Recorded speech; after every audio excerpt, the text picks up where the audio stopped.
Welcome to sing view સંવાદ. આજે આપણે એક એવી એપ વિશે શીખવાના છે જે એપ તમે યુઝ કરી અને તમારા તમામ મ્યુચ્યુઅલ ફંડને એક જ એપમાંથી જોઈ શકશો. તમે માની લો કે ઝીરોધામાં ઇન્વેસ્ટ કર્યું છે, ગ્રોમાં ઇન્વેસ્ટ કર્યું છે કે બીજી કોઈ પણ મ્યુચ્યુઅલ ફંડ એપમાંથી ઇન્વેસ્ટમેન્ટ કર્યું છે, પરંતુ તમારે બધા જ મ્યુચ્યુઅલ ફંડને એક જ જગ્યા પર જોવા છે. તો એના માટે એક બહુ સરસ મજાની એપ આપણી કેફિન ટેકનોલોજી અને કેમ્સે બંને એકત્રિત થઈને બનાવી છે, જેને કહેવામાં આવે છે એમએફ સેન્ટ્રલ. એમએફ સેન્ટ્રલ એક એપ એવી છે કે જ્યાં તમે કોઈ પણ જગ્યાથી મ્યુચ્યુઅલ ફંડ ઇન્વેસ્ટમેન્ટ કર્યું હશે ત્યાં બધું કમ્બાઈન થઈને આવી જશે. ડીમેટ એકાઉન્ટ હશે તો ડીમેટ એકાઉન્ટનો અલગથી આવશે, અને જો ડીમેટ એકાઉન્ટ વગરનું હશે તો એ પણ એક સાથે દેખાઈ જશે. એટલે મિત્રો, જ્યારે પણ તમારે મ્યુચ્યુઅલ ફંડની કોઈ પણ ઇન્વેસ્ટમેન્ટને ટ્રેક કરવું હોય તો હું પોતે personally MF central app use કરું છું. ખૂબ જ સરસ એપ છે, બહુ ઇઝી એપ છે. આ એમએફ સેન્ટ્રલ એપ દ્વારા તમે તમામ પ્રકારના ઇન્વેસ્ટમેન્ટ એક જ જગ્યા પર ટ્રેક કરી શકો છો. તો ચાલો મિત્રો, સ્ટાર્ટ કરીએ, વિડીયોની શરૂઆત કરીએ. Let's get started.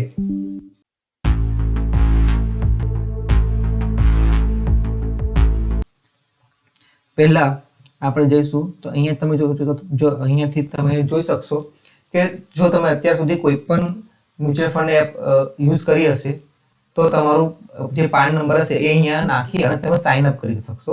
તમને ખ્યાલ હશે બીજી બધી તમે એપ યુઝ કરતા હશો તો, ને મ્યુચ્યુઅલ ફંડમાં ઇન્વેસ્ટમેન્ટ હશે તો એ કઈ રીતે લોગિન કરવાનું હોય છે.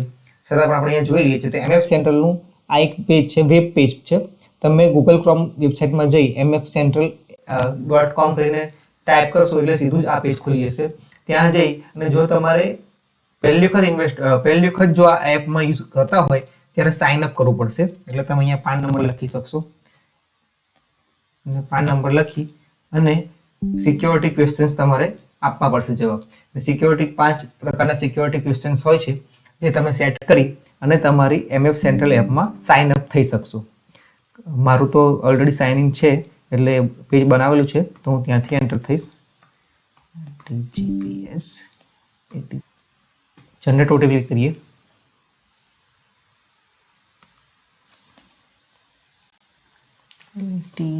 TGPS આઈ થિંક આ જ પાન નંબર છે એટલે ઓટીપી આવી જશે. જો તમને પાસવર્ડ યાદ રાખવા મારી જેમ તકલીફ પડતી હોય તો તમે આ ઓટીપીનો યુઝ કરી શકશો. 31990 31990.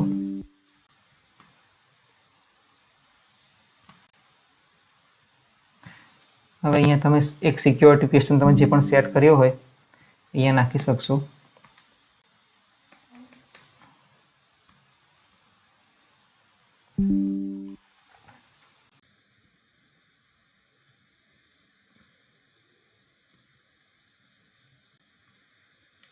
અહીંયા બતાવી દેશે જો પણ મ્યુચ્યુઅલ ફંડ એડ થયા હશે, તમારા તમામ પ્રકારની માહિતી પહેલાં એ કહેશે કે જે નવું એડ થયું છે. હવે જોઈ શકે છે તો એમએફ સેન્ટ્રલ એપનું ફ્રન્ટ પેજ આ ટાઈપનું હોય છે કે જેમાં તમારે વ્યૂ પોર્ટફોલિયો, ટ્રાન્ઝેક્ટ ને સબમિટ સર્વિસ રિક્વેસ્ટ આ 3 ઓપ્શન આપેલા છે. મિત્રો, આપણા માટે જે મહત્વનો ઓપ્શન છે એ આપણે અહીંયા જોઈશું કે જેથી આપણને ખ્યાલ આવે કે કઈ રીતે યુઝ કરવું. સૌથી પહેલાં મહત્વનો ઓપ્શન છે કે આપણે પોર્ટફોલિયો વ્યૂ કરવો છે. અલગ અલગ એપમાં જે મેં વાત કરી એમાં આપણે ઇન્વેસ્ટમેન્ટ કરેલું છે, પણ બધું આપણે કમ્બાઈન કરીને એક જ એપમાં જવું છે. તો આપણે એમએફ સેન્ટ્રલમાં ગયા તો અહીંયા જોઈએ તો એસઓએ હોલ્ડિંગ મતલબ કે જે ડીમેટ એકાઉન્ટ સિવાયના જે ડાયરેક્ટ ઘણી વખત આપણે ઇન્વેસ્ટમેન્ટ કરતા હોય છે કોઈ મ્યુચ્યુઅલ ફંડ ડિસ્ટ્રીબ્યુટર થ્રુ કાં તો એજન્ટ થ્રુ, તો એ પ્રકારના જે પોર્ટફોલિયો હશે એસઓએ હોલ્ડિંગ કહેવાય છે. એ તમે અહીંયા જોઈ શકશો. અહીંયા તમે એસેટ ક્લાસ વાઇઝ ને ફંડ હાઉસ વાઇઝ પણ તમારી સ્કીમ જોઈ શકશો. આ રીતે ગ્રો અને ઝીરોધામાં ડીમેટ એકાઉન્ટ થ્રુ ઇન્વેસ્ટિંગ થતું હોય છે. એટલે ડીમેટ એકાઉન્ટ અને આપણું ડીમેટ એકાઉન્ટ હોલ્ડિંગ, એસઓએ હોલ્ડિંગ્સ અને ડીમેટ એકાઉન્ટ હોલ્ડિંગ બંને એક સાથે દેખાઈ રહ્યું છે. આપણે માની લો કે બંનેને વારાફરતી ચેક કરી શકીએ છીએ. અને ફંડ હાઉસ વાઇઝ પણ જોઈ શકાય છે. એસેટ વાઇઝ મતલબ કે તમે ડેટમાં કેટલું ઇન્વેસ્ટમેન્ટ કર્યું છે, તમારું ઇક્વિટીમાં કેટલું છે અને લિક્વિડ ફંડમાં કેટલું છે એ પણ અહીંયા દેખાઈ જશે એક સાથે. તો ખૂબ જ સરસ એપ છે, બધું સાથે જોઈ શકાય છે. ડીમેટ હોલ્ડિંગ ને એસઓએ હોલ્ડિંગ ખાલી તમારે અલગ અલગ ચેક કરવું પડશે, કારણ કે ડીમેટ એકાઉન્ટવાળા જે પોર્ટફોલિયો હોય છે એ આપણે આમાં ડાયરેક્ટ લિંક નથી હોતા, એના કારણે એમાં તમને એકચ્યુઅલમાં ઇન્વેસ્ટમેન્ટ અને પછી એકચ્યુઅલમાં રિટર્ન એ મળતું નથી, પરંતુ કેટલા તમારી માર્કેટ વેલ્યુ છે એ આમાં તમે જાણી શકશો. હવે આપણે આમાંથી જોવું હોય કે આપણે કોઈ સ્ટેટસ છે, મતલબ કે લમસમ પેમેન્ટ કરવા છે, એસઆઈપી કરવી છે કે એસડબ્લ્યુપી કરવી છે, એ તમામ અહીંથી થઈ શકશે. અહીંયા આપણે જોઈએ તો એસઆઈપી લમસમનો ઓપ્શન આપેલો છે. ઇન્વેસ્ટ મોડમાં એટલે તમે જ્યાં ઓલરેડી ઇન્વેસ્ટેડ હશો ત્યાં જ તમે ફંડ સિલેક્ટ કરીને વધારાની અમાઉન્ટ અહીંયાથી ઇન્વેસ્ટ કરી શકશો, એ ઓપ્શન પણ આપેલો છે. એના સિવાય તમારે રિડમ્પશન એટલે તમારે કોઈ જગ્યાએ ઇન્વેસ્ટમેન્ટ કરવું છે, જેના પૈસા ઉપાડવા છે, તો રિડમ્પશનનો ઓપ્શન પણ અહીંથી આપેલો છે. સ્વિચ એટલે તમારે એક સ્કીમમાંથી બીજી સ્કીમમાં, એ જ મ્યુચ્યુઅલ ફંડ એએમસીની એક સ્કીમમાંથી બીજી સ્કીમમાં જવું હોય તો સ્વિચનો ઓપ્શન પણ તમે યુઝ કરી શકશો. પછી અહીંયા જોઈએ તો ઈ મેન્ડેટ એટલે આપણે મેન્ડેટ રજીસ્ટર કરાવવો પડતો હોય છે એસઆઈપી માટે. હવે તો જો કે એ યુપીઆઈ મેન્ડેટ પણ થાય છે, પરંતુ આ એપમાંથી તમે એનએસીએચ મેન્ડેટ જે તમારા બેંક એકાઉન્ટમાંથી પૈસા કટ થાય છે એ પ્રકારનો મેન્ડેટ અહીંથી કરાવી શકશો. કારણ કે બે જ આરટી એજન્ટ છે, મેં વાત કરી એમ કેફિન ને કેમ્સ, તો કેફિન અને કેમ્સ બંનેના મેન્ડેટ અહીંથી થઈ જશે. અહીંયા આઈ થિંક સજેસ્ટ પણ એમણે કરેલું હશે. ન્યૂ ઓટીએમ તમે અહીંયા રજીસ્ટર કરશો તો અહીંથી કેફિન અને કેમ્સ આ અઘરો વિશે ઘણા ઇન્વેસ્ટર્સને લાગતો હોય છે, અને ઝીરોધા અને ગ્રોમાં પણ મેન્ડેટ રજીસ્ટર કરવામાં જ ઇન્વેસ્ટર્સને તકલીફ આવતી હોય છે. હવે તો જો કે આપણે યુપીઆઈ મેન્ડેટ થઈ રહ્યા છે, પરંતુ પહેલાં મેન્ડેટ કરવામાં ઘણી તકલીફ પડતી હતી, તો એ પણ અહીંથી થઈ શકશે.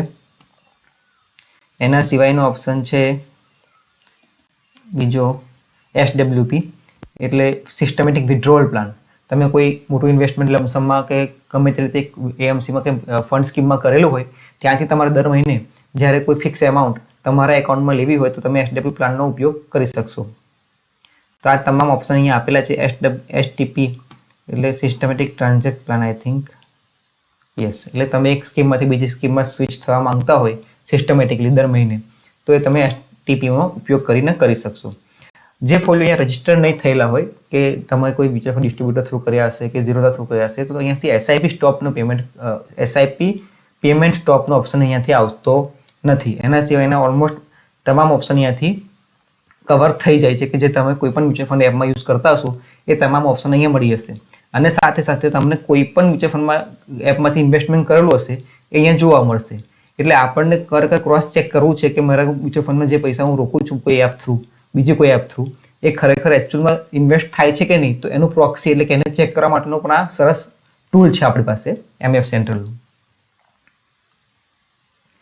હવે એમએફ સેન્ટ્રલમાં જો સૌથી મહત્વનો ઓપ્શન જે મને લાગ્યો છે એ તમારે જોવા જેવો છે, એ છે આપણી રિક્વેસ્ટ, સર્વિસ રિક્વેસ્ટ, અને એમાં છે સ્ટેટમેન્ટ. તો સ્ટેટમેન્ટમાં આપણે જઈએ એટલે આપણને કન્સોલિડેટેડ અકાઉન્ટ સ્ટેટમેન્ટ મળશે. અહીંયા તમે કોઈ પણ જગ્યાથી મ્યુચ્યુઅલ ફંડમાં ઇન્વેસ્ટમેન્ટ કર્યું હશે તો એનું આખું એકાઉન્ટ સ્ટેટમેન્ટ એ ડેટમાં તમે ડાઉનલોડ કરી શકશો. એટલે આપણે માની લઈએ કે આપણું કન્સોલિડેટેડ એકાઉન્ટ સ્ટેટમેન્ટ આપણે ડાઉનલોડ કરવું છે, તો માત્ર આપણે અહીંયા આઈ think yes there it is, આ ડેટ છે. હવે અહીંથી ડાઉનલોડનો ઓપ્શન છે,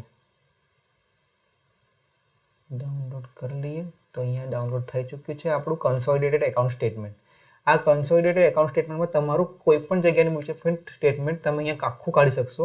જેમ આપણે પહેલાં વાત કરી કે કેમ્સ અને કેફિનટેક આ પ્લેટફોર્મ ચલાવે છે, તો એમનું બંનેમાંથી જે ઇન્વેસ્ટમેન્ટ કર્યું છે, કારણ કે બધા મ્યુચ્યુઅલ ફંડ કેમ્સ ને કેફિનટેક દ્વારા જ તમારું માર્કેટમાં રોકાણ કરતા હોય છે આરટીએ થ્રુ, રજિસ્ટર્ડ ટ્રાન્સફર એજન્ટનું કામ કરે છે કેમ્સ અને કેફિનટેક, અને એના દ્વારા ઇન્વેસ્ટમેન્ટ કરતા હોય છે. એટલે બધા ઇન્વેસ્ટમેન્ટ અહીંયા ટ્રેક થતા હોય છે.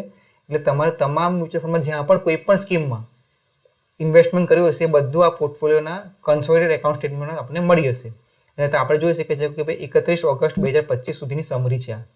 એટલે 31 ઓગસ્ટ 2025 સુધી તમામ મ્યુચ્યુઅલ ફંડની અંદર જે બી આપણું ઇન્વેસ્ટમેન્ટ છે એ આપણે અહીંયા ડાઉનલોડ કરી શકીએ આપણા સ્ટેટમેન્ટમાં. એટલે મિત્રો જ્યારે પણ તમને કન્ફ્યુઝન થાય કે મારું ઇન્વેસ્ટમેન્ટ ક્યાં છે, કેટલું છે, મને ખ્યાલ નથી, ત્યારે એમએફ સેન્ટ્રલમાં લોગિન કરી અને તમે આ તમામ પ્રકારની માહિતી એક જ પ્લેટફોર્મ પરથી આપણે મેળવી શકીએ છીએ. અને એઝ ઓન ડેટ આપણા મ્યુચ્યુઅલ ફંડની કેટલી વેલ્યુ થાય છે એ જાણવું હોય તો આપણે કન્સોલિડેટેડ એકાઉન્ટ સ્ટેટમેન્ટ ડાઉનલોડ કરી લેવાનું હોય છે.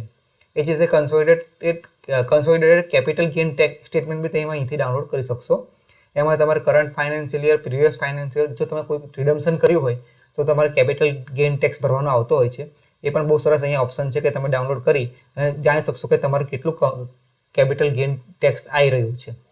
એટલે ખૂબ જ સરસ ઓપ્શન છે આ એમએફ સેન્ટ્રલની અંદર. એક સેન્ટ્રલાઇઝ એપ છે કે જ્યાં તમારે કોઈ પણ એપમાંથી ઇન્વેસ્ટમેન્ટ કરશો તો છેલ્લે અહીંયા ટ્રેક થઈ જશે. એટલે ખૂબ જ સરસ રીતે તમે તમારો પોર્ટફોલિયો કે જે અલગ અલગમાં ઇન્વેસ્ટમેન્ટ અલગ અલગ એપથી જો તમે ઇન્વેસ્ટમેન્ટ કર્યું હોય તો એ તમામ અહીંયાથી તમે ચેક કરી શકશો. અને એસઆઈપી, એસડબ્લ્યુપી, એસટીપી, લમસમ તમામ પ્રકારના પેમેન્ટ પણ આપણે અહીંથી કરી શકતા હોઈએ છીએ ટ્રાન્ઝેક્ટમાં જઈને. ખાલી એક જ તકલીફ છે કે આપણે બીજા કોઈ એપ કે બીજી કોઈ જગ્યાએથી પોર્ટફોલિયો રજીસ્ટર કરાયા હોય તો પછી એ આપણે આ એપમાં જઈ અને એને એસઆઈપી સ્ટોપ નથી કરી શકતા. તો એના સિવાયના ઓલમોસ્ટ બધા ઓપ્શન અહીંયા અવેલેબલ છે. તો મિત્રો, જો તમને આ વિડીયો અમારો ગમ્યો હોય ને જો તમે તમારા દરેક મ્યુચ્યુઅલ ફંડને જો તમે અલગ અલગ જગ્યા પર મ્યુચ્યુઅલ ફંડમાં ઇન્વેસ્ટમેન્ટ કરતા હોય જેને ટ્રેક કરવામાં તમને ખૂબ જ તકલીફ થતી હોય તો આ એપ તમારા માટે ખૂબ જ ઉપયોગી બની રહેશે. એપ સેન્ટ્રલ નામનું ટૂલ જો તમને ગમ્યું હોય તો લાઇક કરો અને સબસ્ક્રાઇબ કરો અમારી આ ચેનલને. થેન્ક યુ મિત્રો.